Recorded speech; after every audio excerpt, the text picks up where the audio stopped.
Bonjour tout le monde, hi everyone, hope you're well. Me excited because it's now September and October and mostly September, this show, Whiskey and Other Spirit show season. So in a few days I'm gonna start with Salon du Gars, you can see the name here, with Springbank, Ardna Merkin and many others, and Whiskey Life Paris later on. Right, you're not there for that, you're there to hear about the private edition from GLENMORANGIE. I'm going to say GLENMORANGIE as it's more practical. And the thing was, I launched a poll asking you, because I have a lot of things to cover anyway, but which one of the two videos I did propose you in the last GLENMORANGIE related video you wanted to see first, because they're going to be the interruption of the normal reviews and overviews because of the show.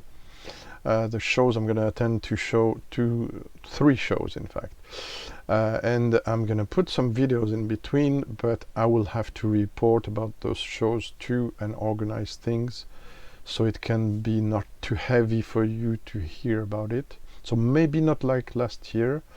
Of course there will be a big one or two videos about Whiskey Life Paris, because it's the biggest show here ever and one of the biggest in Europe and beyond, okay. And but I asked you about GLENMORANGIE last time in my video about the kind of revamping.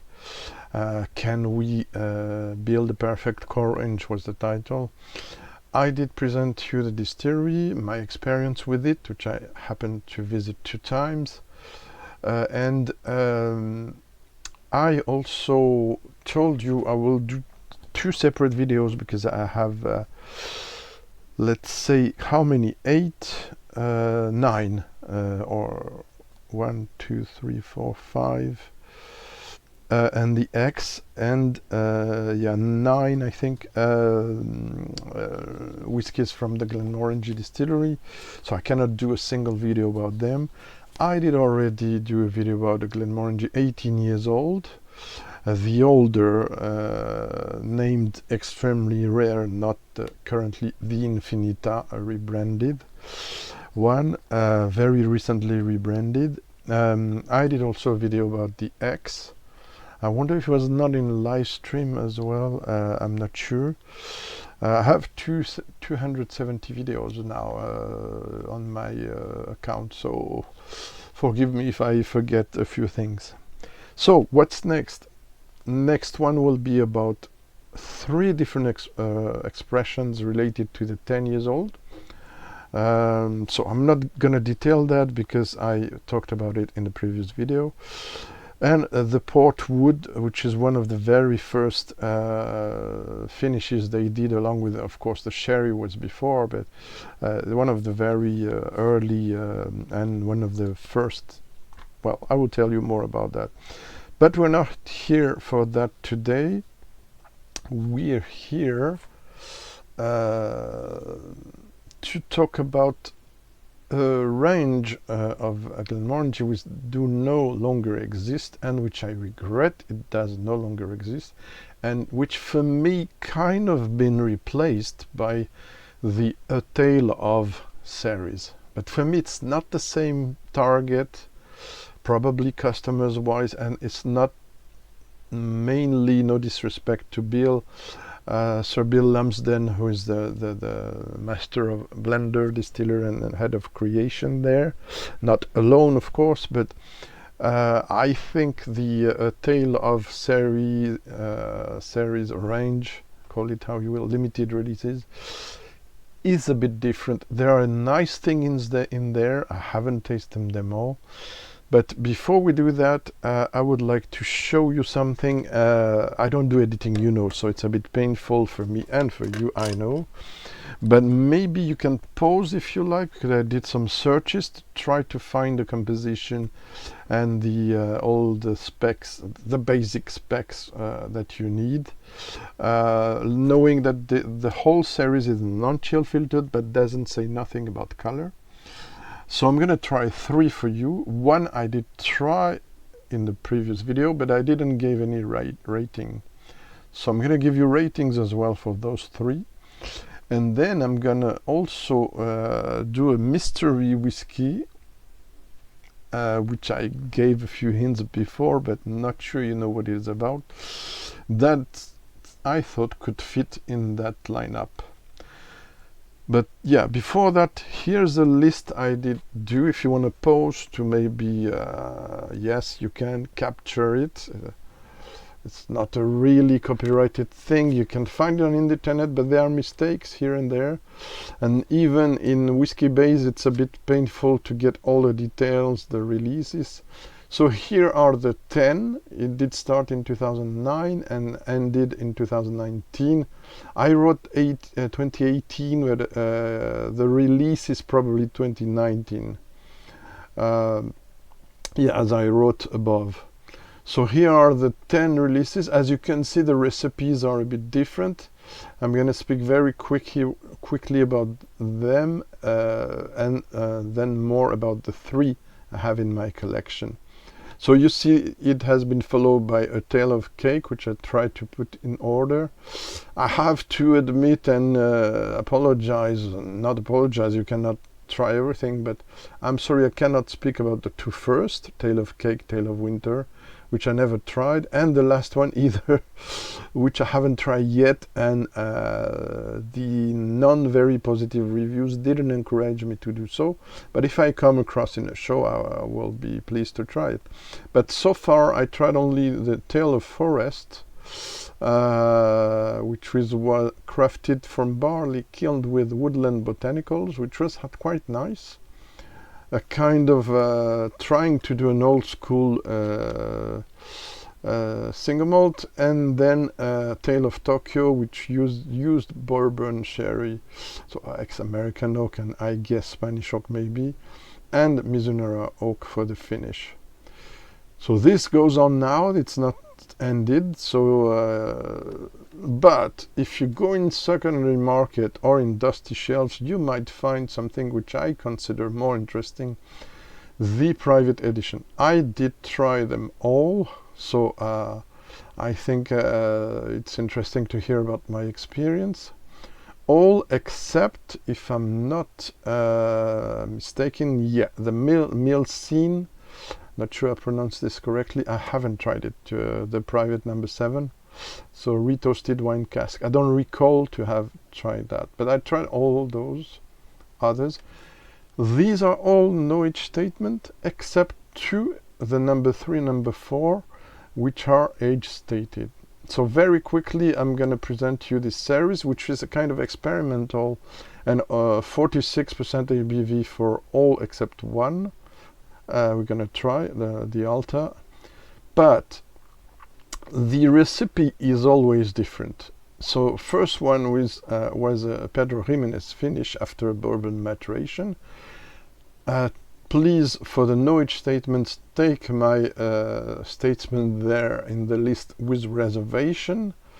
These are from what I heard of the brand ambassadors or the Whiskey Base, sometimes reliable informations, and also what was told to me by the reps.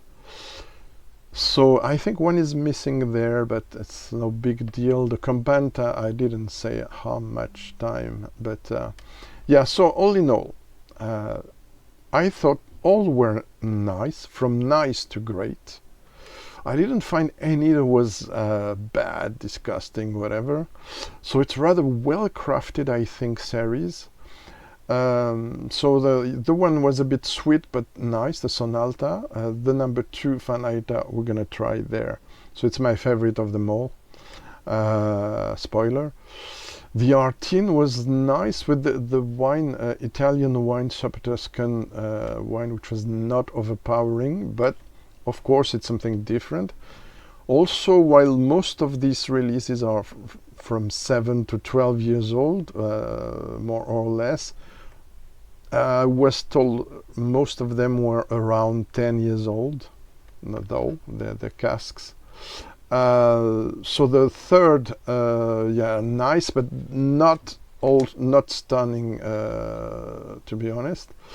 Then the ALLTA used American Virgin Oak, and I remember not being shocked by that, while usually I'm not a fan of Virgin Oak. But it doesn't let me a great impression to remember more, to be honest. I have my notes, but I'm not going to go into it. It will be too long. Campanta, same, used Burgundy and Côte du Rhône wine this time. If you want to know more about the finishes, I spoke about it in the previous video about GLENMORANGIE. The latest one, I mean, because they are pioneer. GLENMORANGIE is pioneer, along with the Balvenie and Arran and Benriach. No, before Arran, way before Arran. I forgot one, Glenmorangie probably. The pioneers in other spirits and wine finishes. The TUSAIL, we're gonna speak about it here. We're gonna try it. I'm gonna try it for you. The Milsin, like I said, I don't think I have tasted it. I love the ALLTA, number 8, with baked Malmsey Madeira casks. I don't know why I didn't bought it. Maybe it was a bit too spicy for me. I'm not sure. And the Spios, the 9th edition, American Oak Rye casks, weirdly wasn't for me very, very rye forward. So I thought it was a bit shy, but not bad. And the ALLTA really impressed me, so we're going to speak about it now. Okay, so there you have it. Again, I'm going to put some timestamps as usual for you. I don't need this anymore, but something bigger. I think the best now is to start the tasting, presentation and tasting. Disclaimer, I might be a bit long in the presentation because they have nice boxes with a lot of information. So I thought instead of going on written things, etc. from me, maybe for some things I will drop off the pure marketing lines when I can, but I think this is damn interesting nevertheless to read you the what's on the box. Also, disclaimer, for security preservation reason, I did change the cork, which was not necessarily broken, but as you see, it starts to be problematic, especially at my place. So I did replace them with I managed to find some colored top of the cork to have a nice range conformity. So these are I don't remember the term. It's a kind of suitable for food silicone. So it's kind of plastic, but it's safe as far as I know. To secure those bottlings for a long time, because I really love them. It's a beautiful bottle also. There's an elegant colored chart as well, I think, for each release. Yeah, this is the ALLTA's original cork. As you can see in big letters, non-chill filtered. This one is made with Maris Otter Barley and is floor malted by hand, which is not the case for the main expression from GLENMORANGIE, the Valley of Tranquility. So this one is the number 6. I don't do by order of releases because the second one is lightly peated, mind you. You're not used to that, right? From GLENMORANGIE. So number 6, TUSAIL, not sure about the pronunciation, it's Gaelic. I'm going to tell you in a second what it means. Was released in 2015. It is said to be, again with reservations, more or less 12 years old. It's an ex-Bourbon cask recipe, so small batches always for this series. 46% ABV, natural, we don't know, color, but non-chill filtered, at least not much information there, because everything is on the box. And for those who don't like box, it's your problem, but for me, it's better to save it, because my place again is not I don't have a specific place to store. There you see a lot of infos. So TUSAIL, again not sure pronunciations, is a Scots Gaelic for originary. Why originary? It's because Otter Barley was an old variety of barley, and here they explain in 1965, so where the year I was born, the craft brewing landscapes would forever be changed with the introduction of Otter. I think 1965 are also the year where beer barley was reintroduced, which was older than this one. So introduction of Otter, a winter barley variety of legendary status, bred specifically to meet the demand for high quality brewing malt and recognized for its ability to impart rich, rustic and malty flavors. It would soon become the cornerstone ingredient of many England's most revered cask conditioned ales.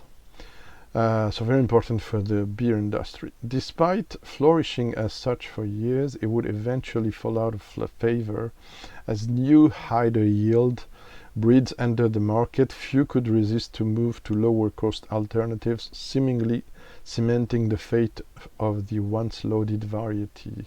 And I would say varieties as well. If you're interested in learning more about barley, and I'm gonna speak again about it when I can, because I need to buy some bottles, and like I said, I don't have so much money, so if you want to support, buy me a coffee, link in the description. Just saying. Yeah, in the presentation of the distillery and of what I was thinking could be the perfect core range, it's just a game for fun, but it has something professional somewhere. I did this, which I did present you last time, just for me their ideal revamp core range, and I explained why it was so important to pay attention to ancient varieties of barley. I'm naming some, and also some French distilleries now are working, experimenting and working a lot about that. So I give you links, etc., and I explain a few things. By the way, regarding Otter Barley, the Celtic whiskey distillery in France, which had changed name, but basically in Brittany they produced probably our best single malt, or one of the 2 or 3 best ones, in a lot of people's opinion and specialist ones. Celtic whiskey distillery producing Glenmorangie, which is the unpeated version, and Cornog, which is the peated version. They use, at least for the unpeated, they use more and more, they said the last years, they told me they're going to move to mostly Otter Barley instead of Laureate, Planet, etc., which a lot of others use, or Optic, high yield varieties. So what do they say next? As years went on, the supply of Otter dwindled, I don't even know what it means, to a trickle, but I understand it's lowered. A small group of loyal proponents hatched a plan to secure the variety's future for use by the few who continued to sacrifice yield for quality. Hear that? Using carefully selected purebred plants, they began propagating the revered breed under closely monitored condition. Blah blah blah, unparalleled character. It's marketing, but it's not wrong either. So as news of the variety's rejuvenation spread, many took note, and among them Bill Lumsden, GLENMORANGIE's celebrated director of whiskey creation and distilling, long recognized for his pioneer work with rare and unique casks. like I said. It was his experimentation with malted barley that ultimately led to his greatest creation, GLENMORANGIE Signet, which I don't have, but I talked a bit about it in a video from, who was it? I was quoted by New Dram Drinker, but it's an old video from them, about my written tasting notes. So Bill, inspired by all this, I'm skipping a few. So work on this on a small parcel. He arranged to have the parcel of Maris Otter Barley floor malted by hand using traditional techniques, then distill a batch of new make spirit and laid it to a handful of careful selected casks, and it is bourbon, ex-Bourbon cask. So the result, after it's a lot of description and nothing more interesting there. So there you have it. It is different from the 10 years old, which doesn't use this variety. It is topped by New Dram Drinker as a certified original, as a bit of a tribute there. So now you know all I could find about it. Let's get to the tasting and some visuals. Of course, a lot of viscosity, despite I don't think it's over 10 years old. Maybe a few casks from.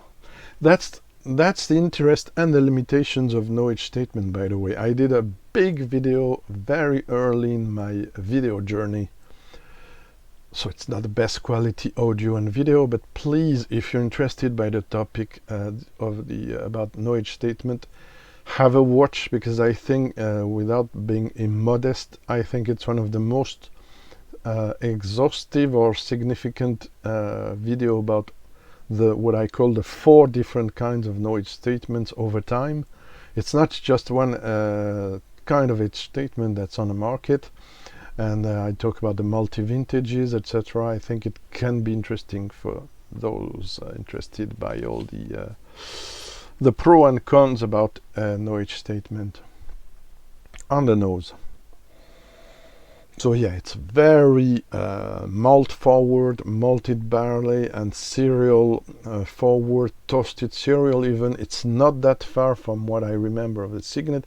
Of course, the Signet has new oak and different kind of heavily toasted chocolate malt, different kinds of malt and treatments, but there is a bit of things in common of what I remember with it.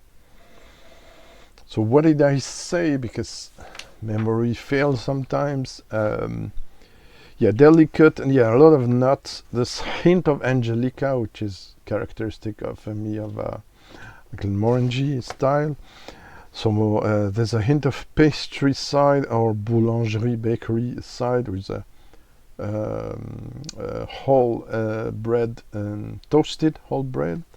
And there's also, I would say, you know, roasted toasted sleeved almonds.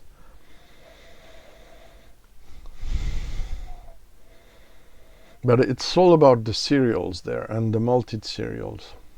Okay, let's see on the palate now. Slangevar.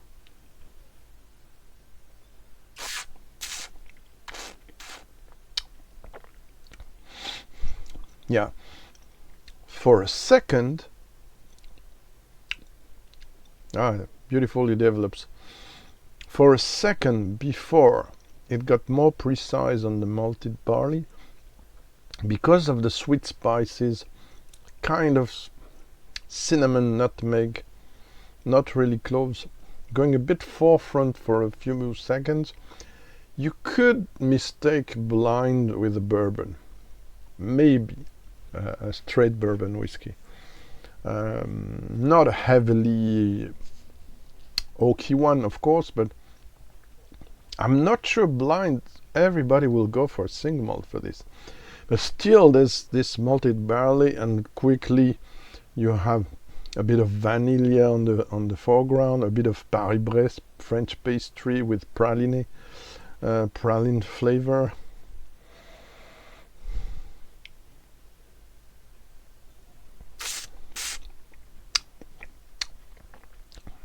Yeah, it's a lovely. I love that one. Over the years, there's something that made me decrease a bit the rating. I'm going to give you after tasting it with a few drops.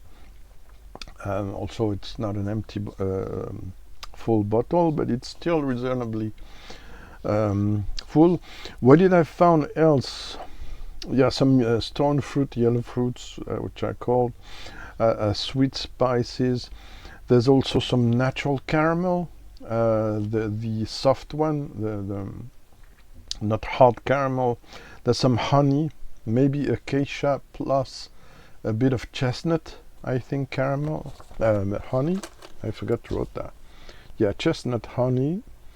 Some, yeah, on the finish, which is relatively long, I did found some coffee, some slightly overripe orange, hint of bergamot and Earl Grey tea. There's also, it's very Highlandish to have some herbal, spicy wildflowers and Earl Grey in Speyside, but more in Highlanders, I think. Gonna put a few drops to see how it evolved and give you the score, the rating of this. Bear with me for the following ones. Also, please tell me, have you heard of this range which has been stopped? And I will give you also the prices. Yeah, forgot to say, this one I bought it for 89 euros back in 2015. I saw on Whiskey Base and on other sites you can find it between, say, 120 to 160. Is it really worth this price? If you're really invested in collecting Glenmorangie, then you really love to see how it works with Maris Otter Barley, blah blah blah, and you have comfortable, not big but comfortable wallet, I say go for it. If you really are interested and convinced by my own notes, see the others people's notes. Don't spend more than 120 on this, I think, and even 100 is okay. It's not it's good. I like it. The rating is good, but it's not the most striking expression from this, both the distillery and the range, the series. Yeah, a bit more toasted, I would say, malt with the water.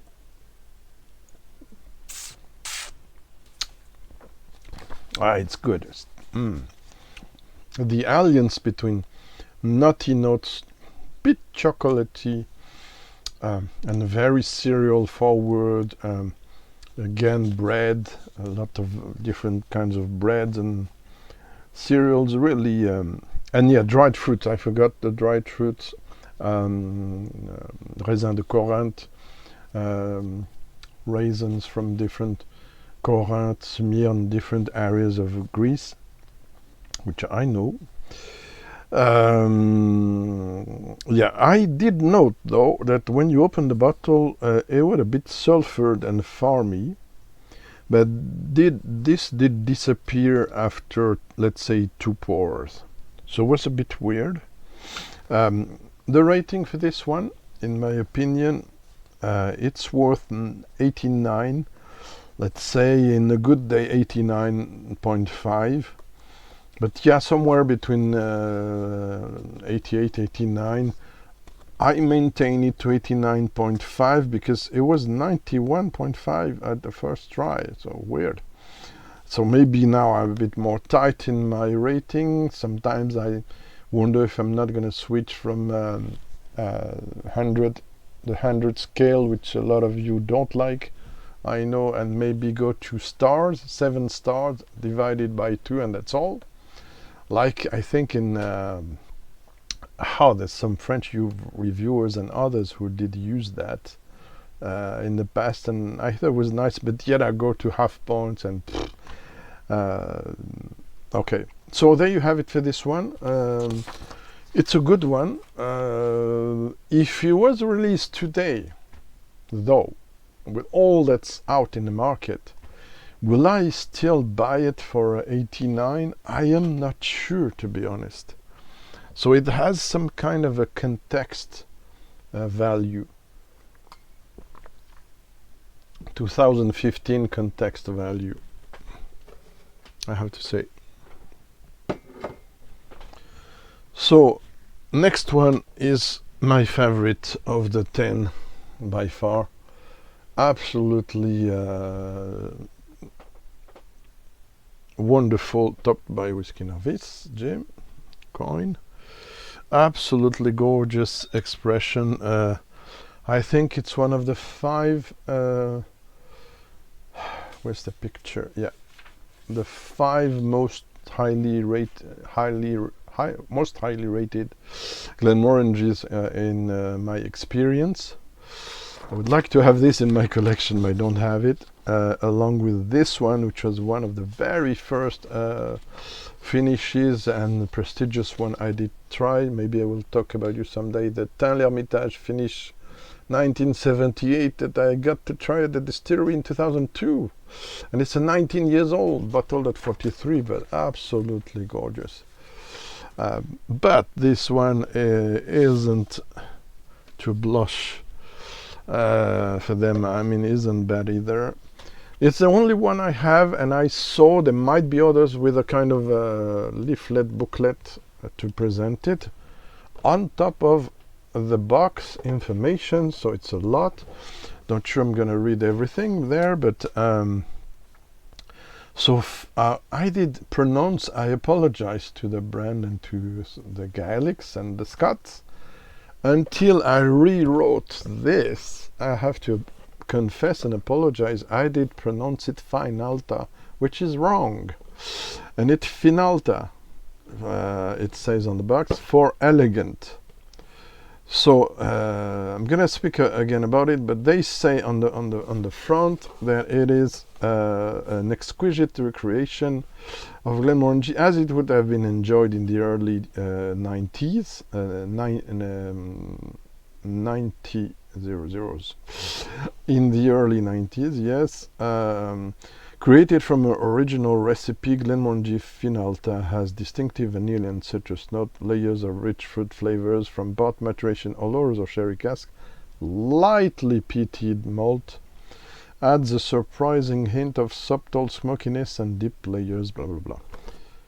On the back now, I have to read these because so it was indeed hidden treasure, Bill says, until our whiskey creators, or the company, decided to recreate an old recipe from 1903 and share this historic whiskey. Challenged and inspired, they set to work marrying whiskies of different ages, different cask types.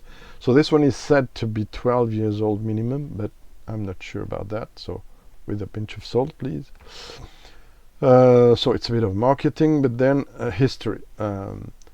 Local inns and shops in the Highlands of Scotland provided initial demand for Glenmorangie when the distillery was founded in 1843. So it's Northern Highlands, by the way, forgot to mention. But you'll know more details in my previous video. Please, if you're interested, go to see it. So by the early 90s, 90, I'm sorry, I block on 90s, you know what I mean, it's 90s, early 90s. The single malt from Glenmorangie was being shipped to connoisseurs around the world, to cattle barons in the Americas, tea planters, officers serving in the British Royal Navy, the Savoy, also ordered casks from the distillery back in 1903 and 04. And what was about this that pleased so much, blah blah blah. Glenmorangie FINEALTA has distinctive, like I said, vanilla and citrus note. That's not what I wanted to say. Yeah. So it has Oloroso Sherry casks, but also just a hint. So I suspect a very few casks in the mix, and I also suspect they could have given this a way more peated level if they wanted.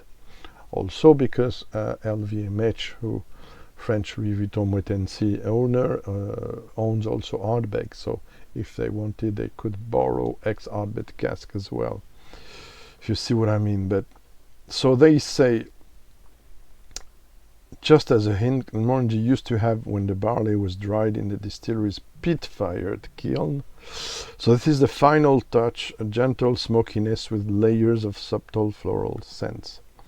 Okay, the rest is marketing, but I have to read maybe a few lines of this.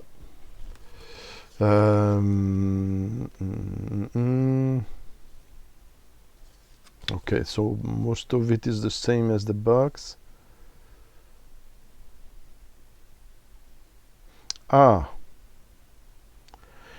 It's a bit ambiguous there. Fresh plain oak. Does it mean new oak?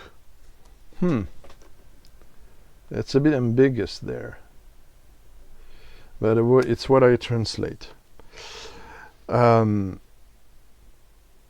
Okay, so this peat used there was originally dug from the land in the nearby Tarlogy Hills by the Main of Tain, the 6th Main of Tain, the legendary workers at the distillery. Later it was delivered to the distillery by steamer from the Orkney Islands. Did you know that? Lightly peated malt added a distinctive layer of flavor to Glenmorangie.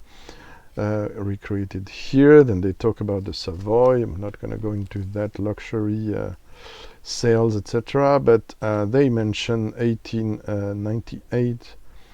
So then it's a description. I don't want to go into the description. And you have those these old pictures of the staff. Okay, no more blah blah. So this is 46% ABV. This has breath enough, and this is gold. Okay, there might be the new oak heavily toasted, something like that, but there's a sherry cask also, and we know it's probably over 12 years old or around 12 years old. I suspect there are older casks in this because I sense it when I taste it, but you'll never know again. So this one was released in 2011. It's the second one on the list of the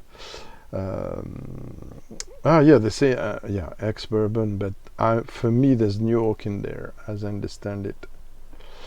I should ask Bill if I see it, but unfortunately it doesn't go back now to Paris for Whiskey Live show. I met him a couple times there, but it doesn't come again.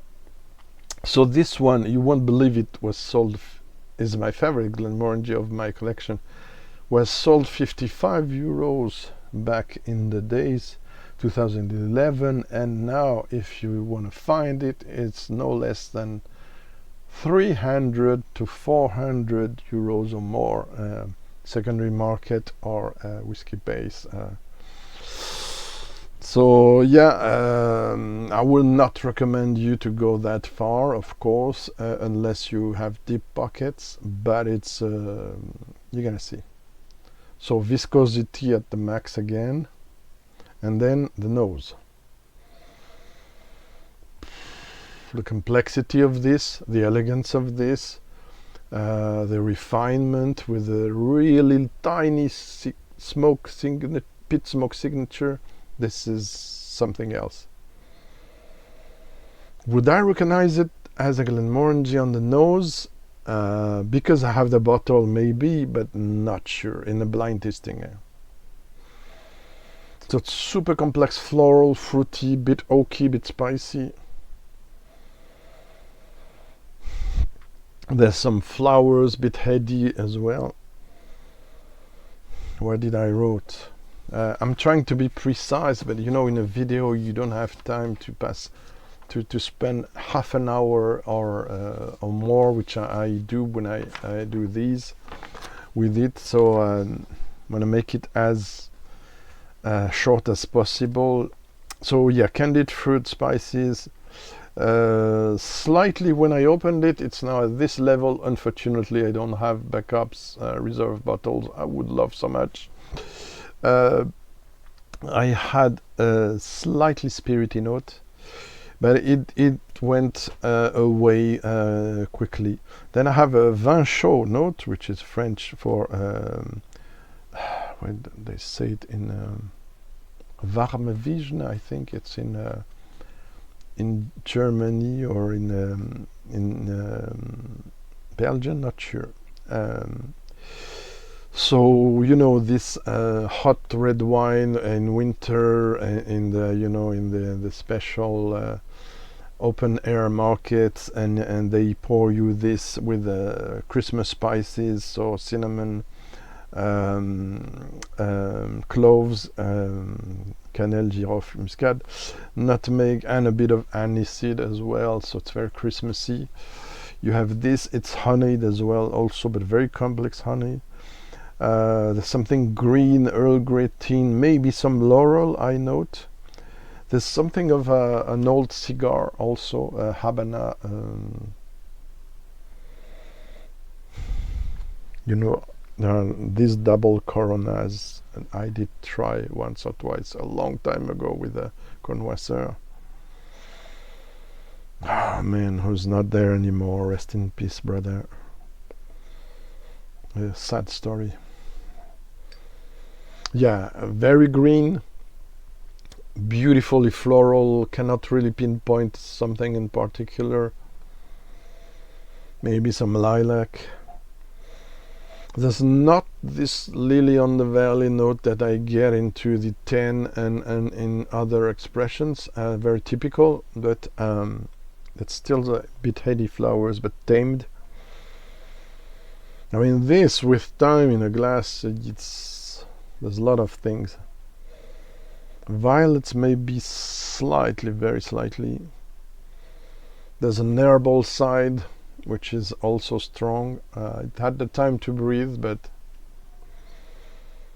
yeah, let's have a try on the palate once, twice, and then with a bit of water, Slangeva.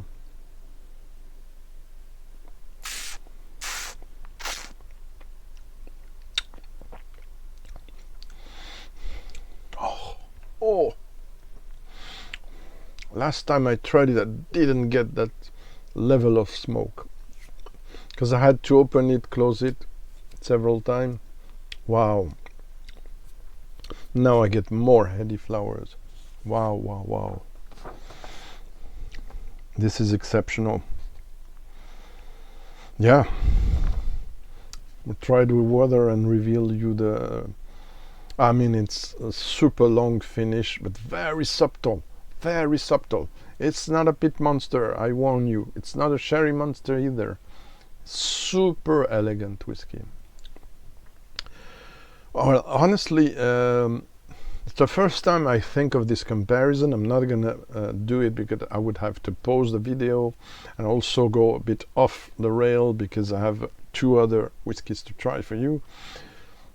But there's something like if you had some Glenmorangie 10, not 10, but one that will be, I don't know, one which is non-chill filtered, and you were added a bit of Isle of Harris single malt in there. You see the level, complexity, finesse in there. There's something like that. It's absolutely gorgeous. This is, probably my, I had the occasion to try a 28 years old, I think it was Malaga finish, and a 30 years old that was great. I haven't tried a 25 years old yet, whether the older version of the new version with another name. I haven't tried any of those. They're not in the shows there.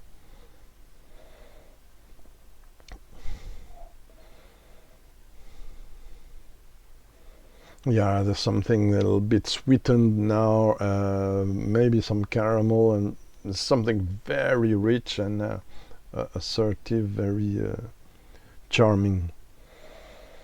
Wow.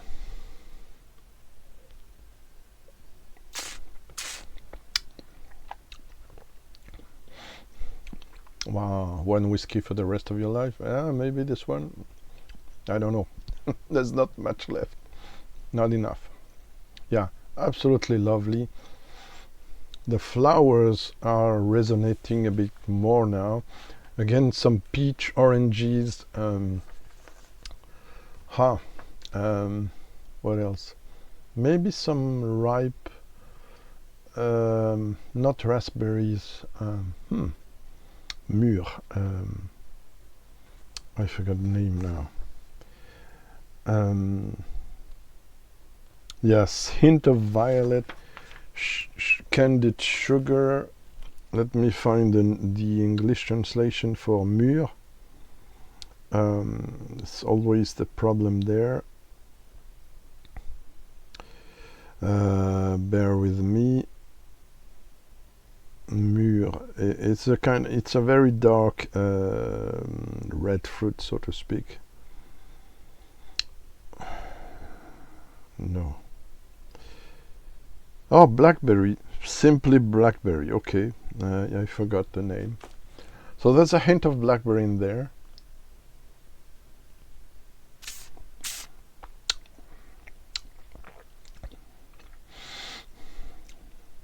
And the peat smoke marrying this with a kind of blanket on which everything else is there. I mean, on the palate, comes across like a 25 years old Highlands or Speyside.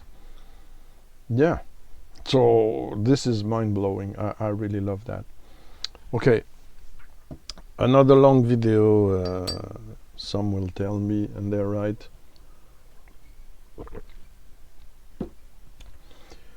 The score? Yeah, I know, it's me. I have a subjective criteria among the 9th one. I could drop it, but it might go still high. 92.5 out of 100. That's it. I'm sorry, not sorry. Sorry, not sorry. Okay, hope you're still there. We're gonna move now to the last whiskey before the surprise dram or surprise whiskey, which is covered, which I wanted to initially didn't want to have it there, but keep it for blind sessions for friends because it's very tricky. But we're gonna go now to the beast, the last one in 2019, but I noted, yeah, bottled 18. I'm not wrong. So it's the online list from a commercial site, which is wrong. Yeah, so definitely 18, but it's kind of decade of so this one's very special. Again, a lot of talk here. Don't know if you want to pause and read. If it's not blurred, it is blurred. I apologize. It's very hard. Anyway, on the front you can see already it's a bit special. First because it's created with their own wild yeast, so it's a local wild yeast, very interesting. It's the last of the series of Private Edition. It is also the only one that's bottled over beyond 46% and 51.2. So very interesting. When I tried this, I was blown away immediately. This one was sold so it's, yeah, first field, second field bourbon casks, and so local wild yeast. This one was sold 85 euros at that time, and you can still find it around 100 euros on dusty shelves or secondary market. It's only 5-6 years it was released before it was released, before from now, so it's not something you cannot find. And it will not cost you an arm or a leg. So what does Bill says, or the marketing department says, quoting him? Since 1843, we have challenged the bounds of single malt whiskies. Yeah, not often, not always, but okay. Bringing new tastes to the world. I mean, it's not Hollywood Distillery, right? But Hollywood Distillery is something else. I mean, there's crazy recipes using tons of different yeast strains, plus barley variety, plus fermentation times, plus blah blah blah. Okay, so a bit of marketing flannel, as he says, Ralphie says. I'm gonna get to details because okay, this is interesting. I didn't know that. I didn't notice it. Sorry. This creamy aromatic single malt whiskey was inspired by a chance conversation between more than 2 years ago, so 2016, between Beer Lumsden, our director of distilling whiskey creation, and the late great, rest in peace, Michael Jackson, the whiskey writer for Beer and Whiskey. I didn't know that. So over their generations, yeast, a vital contribution to whiskey taste, had been all but forgotten. So Dr. Bill, a yeast physiologist by training, was one of the few keenly aware of its potential. And as Jackson recounted a little-known story about a unique strain Glenmorangie was once said to have possessed, an exciting idea began to form in Dr. Bill's mind. So intrigued by the prospects of Jackson's story, he walked in the barley field near the distillery, aware that yeast often clung to husks of grain. Collecting a few precious ears, he took them to the laboratory. There, Dr. Bill discovered, and in advance apologies for the Latin pronunciation, Saccharomyces diaemath. Oh my God, what is that? A strain of yeast unidentified before then. Just as he hoped, it would prove ideal for creating whiskey. So he did experiment with that. He brought the yeast and the barley together in a whiskey making process. Extracts exceptionally fragrant spirit. He writes that. He transferred the spirit into superior ex-Bourbon barrels, including many second fill casks, like I said, to showcase the fruity character, blah blah blah. After it's a aromatic description, which I don't want to be influenced by. So there you have it. Excuse me. It's not the last one, and I'm too talkative again. I thought this will be under 30 or 40 minutes. How dare you, Greg? There you go. Let's get into it. Again, viscosity at the max, even more than the previous one. I don't know if you see it, because it's 51.2. So this has evolved over the years. I did pump the air out, and it's the only one for which I have a second bottle, because I really like this one. Yeah, so quite different, not 100%, but let's say 60% different maybe from your usual Glenmorangie. So there's something more fragrant flowers wise. There's something different, but it's not I didn't have the occasion to review them, but I was kindly given samples by I think it was Luna, of the two Loch Lomond 12 and 14 Aquavitae releases using champagne yeast.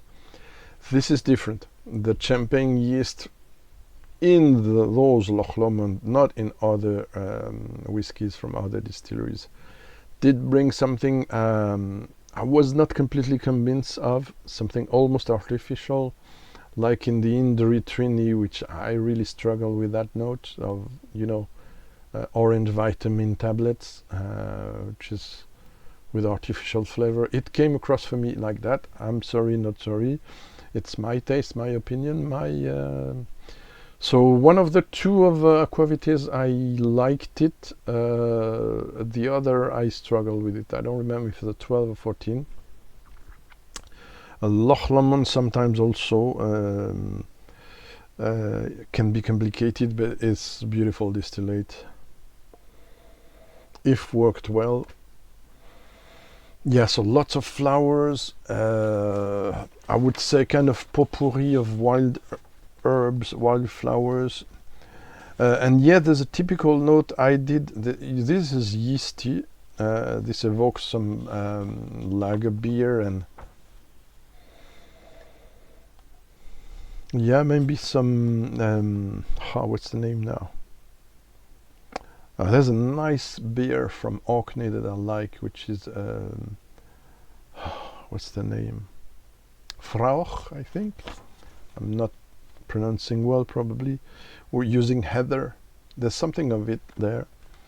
Yeah. So mixed heady flowers. There's something estery, very estery, which I did note pineapple, guava, and quince, and then I did note banoffee, which surprised me. So kind of a special caramel cake, topped, influenced by caramel banana cake. Also some apricots, yellow peach and white peach, and on the flowery side, jasmine and angelica I did wrote. Yes, very delicate, very, but there's also some light oak and sweet spices. Hint of ginger. It's on the palate before it gets 1 hour. Sanjava.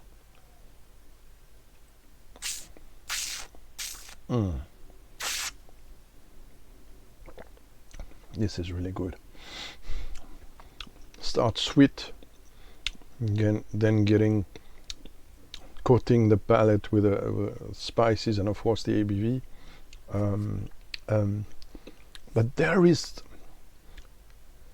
close to the finish and in the finish, there is that long finish, there is that trademark Glenmorangie. Herbs, spice, flowers, tea, Earl Grey tea. There's still the DNA there. But it's fascinating how the heady flowers and some herbal side, very highlandy side, almost Brora-esque without the peat, is coming across there more than in the core range. And there's less oak as well, which is the second fill bourbon. Blenders making helps a lot to let the distillate and the yeast shine, in my opinion. This is gorgeous.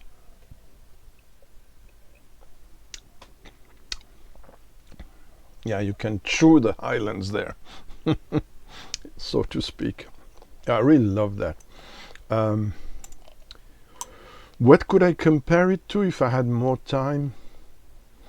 There's some, not farmy, but a bit slightly funky element. I would say this: if you did like the Arne Merken Polo Noir release, though it's different, you will like this, I think. This is as beautiful, I would say. I would do the comparison off cam another day. Don't want to drink too much because I'm getting close to whiskey show day, French whiskey shows. Did I add water? I don't even remember. No, too passionate about the thing, so I tend to forget. Anyway, not that much with the ABV it has.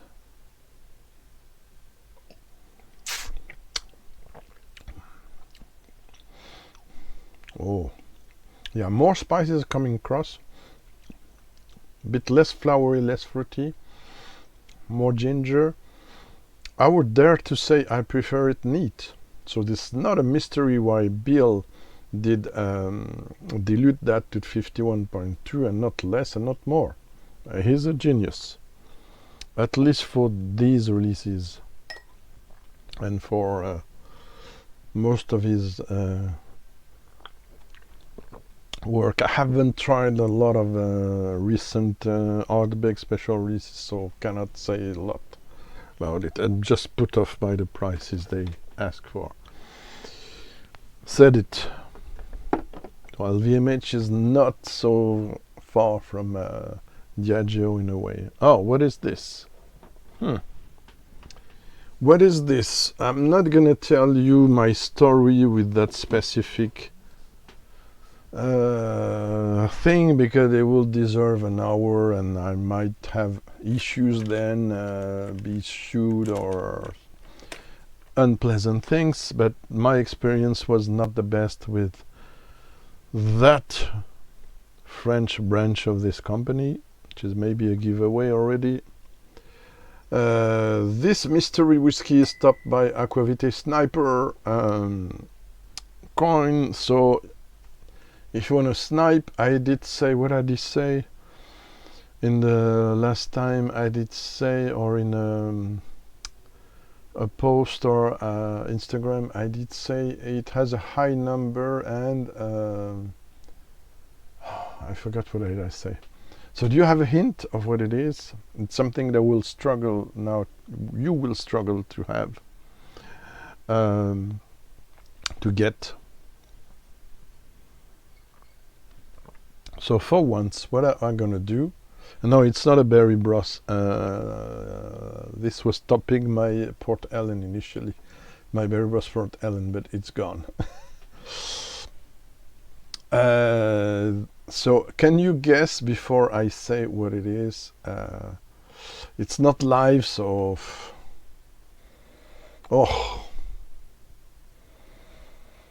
what can I say? I'm gonna say a giveaway. It's 16 years old, and it's above 50% ABV. It's what I said. 16 years old, above 50% ABV. Is it a Glenmorangie? I don't know for now. You tell me. But it's very particular whiskey. Wow, super heady flowers, which I wasn't expected. There's something very bourbon, straight bourbon, almost wheated bourbon there, but it's logical. Because there's slow grown, air dried American oak in there, and it's new oak, and there's also toasted and seasoned hogsheads, and it's a single cask. Bottled in 2009 at 52.2. No, we don't want this mosquito there. Yeah, he didn't like the nose. The nose is gorgeous. It did evolve over time. It was a bit difficult whiskey to start with. It's very US. Whoa. Very, very US on the nose. I would never guess it's Glenmorangie for that. That's why I wanted to give someone blind, just for a funny trick. So what did I say on the nose? Complex oakiness, very oaky, complex oakiness. A lot of ginger, cinnamon, etc. Also some macadamia nut. Slightly sour impression, and very long infused black tea. What else? There's something Irish also, reminded me for the sourness, but it was sherried but finished, but the Tullamore 12 sherry cask finished for some reason, but not a scotch, but it's a scotch. Okay, let's go to the palate neat. I will reveal what it is when I will taste it diluted.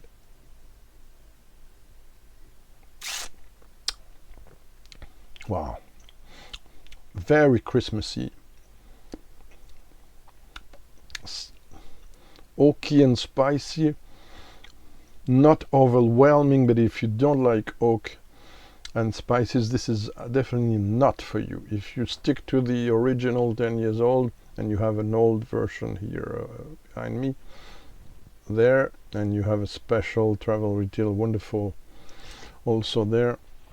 This is not like that. This is, let's say, 30% of your Glenmorangie 10 of any of the previous ones there, and 80% of something else, but still comes across as something floral, fruity, maybe some candied fruit, candied red fruit, but also with something else. It's almost a meaty side to this. Some barbecue smoke, or cask char. It's not smoky, but yeah. Oh, it's very American. This could be Elijah Craig 12, something like that. There's some fresh, not IKEA, but not fresh as some and impossible to bear a very young French Isles rum with a lot of oak essence dropped in. They have the right, like E150A, but with oak. They have the right to do that, and it's disgusting when they do that.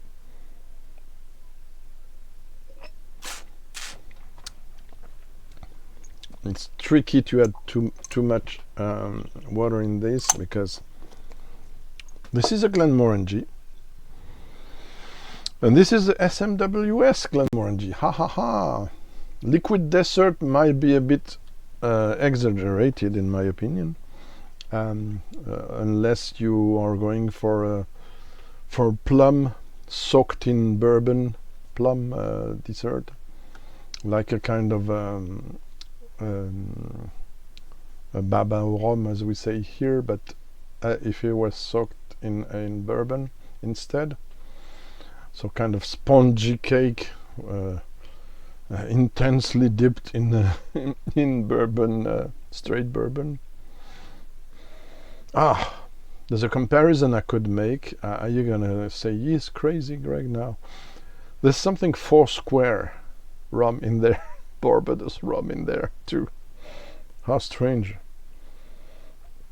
Yeah, so 1992 distillated, and 2009 bottled, 52.2, 96 euros back in 2010, when I was a SMWS French branch member, just for a few months before being completely disgusted. But it's another story, and hopefully now the other people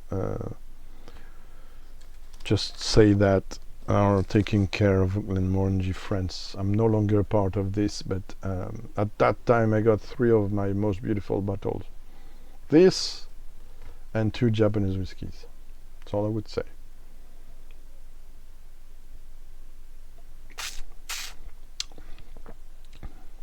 So it's a very oaky expression.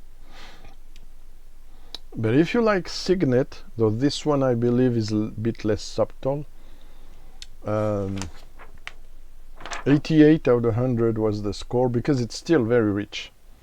Otherwise it will have dropped to 84 maybe, or less. Because it's still very rich, still Glenmorangie despite the heavy oak treatment there, and kind of going sideways to the USA. But yeah, it's fascinating how you can move a distillate to something different, but staying in Glenmorangie. It's the old delivery look of the bottle and label. Very frankly, I prefer by far and 10 times this to what it is now, because I hate the ribbon, the stripe.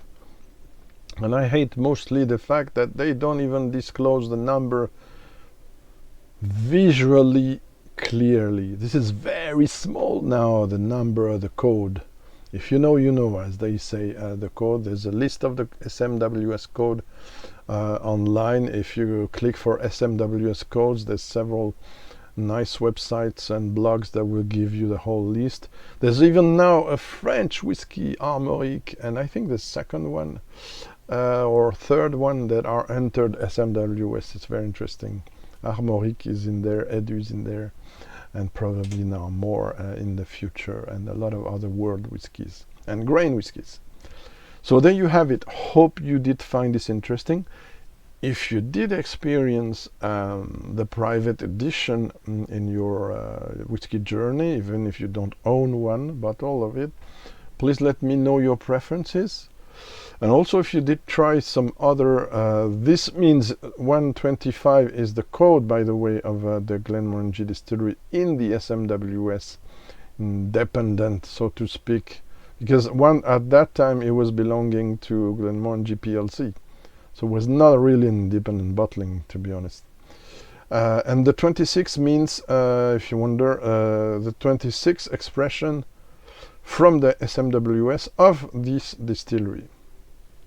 And also the informations are noted, I think, a bit more clear than before. Okay, back label, it's nothing special, it's general. But yeah, there you have it. Hope it was interesting. And see you next time. Not necessarily the next video, mind you, but maybe in a month or so. The Glenmorangie 10 declination of 3 or 4 different expressions around 10 years old. Thank you very much for watching. Like, subscribe, you know all that jazz, and support if you can, and comment below. Thank you and have a nice weekend or week.